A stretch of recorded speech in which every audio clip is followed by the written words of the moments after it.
Good day once again.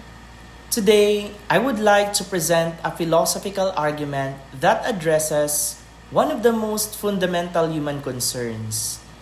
Can the human person find authentic meaning in life despite suffering and limitation?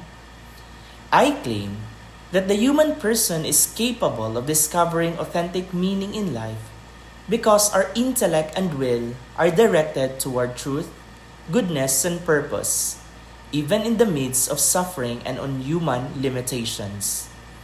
In simpler terms, even though we are mortal and not all powerful, we are still able to live meaningful lives.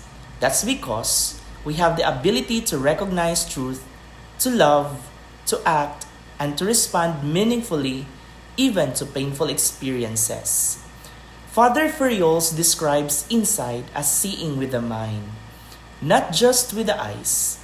This capacity allows us to go beyond surface experiences and ask, what does this mean? Even in moments of confusion or suffering, we are not left in the dark. We are capable of grasping deeper meaning. This is the beginning of authentic living.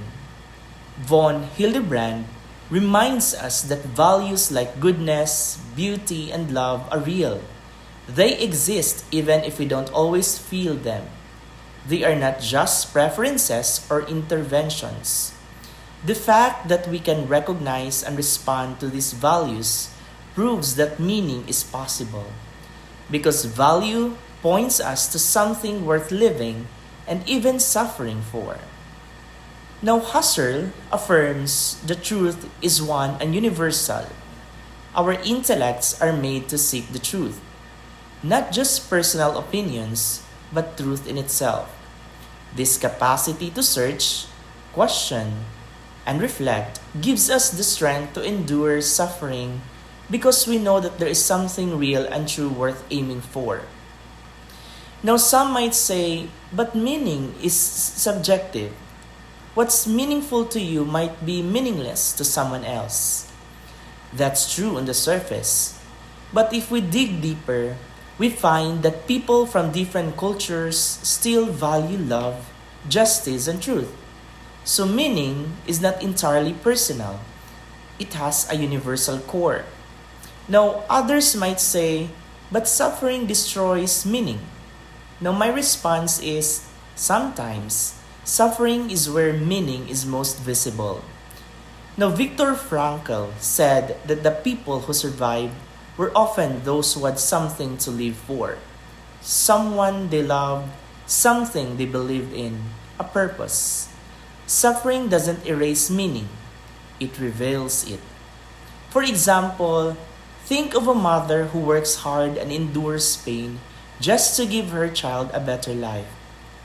Her suffering becomes meaningful because it is rooted in love.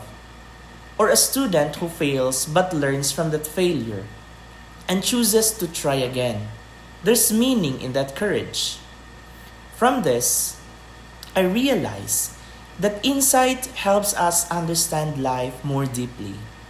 Values guide our decisions, and suffering, if we embrace it with courage, can become a teacher. Meaning is not always easy, but it is possible. So, to conclude, the human person is not condemned to despair.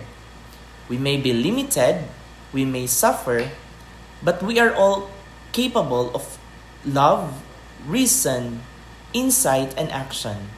And because of this, we can live lives that are meaningful, not just for ourselves, but for others, and ultimately before God.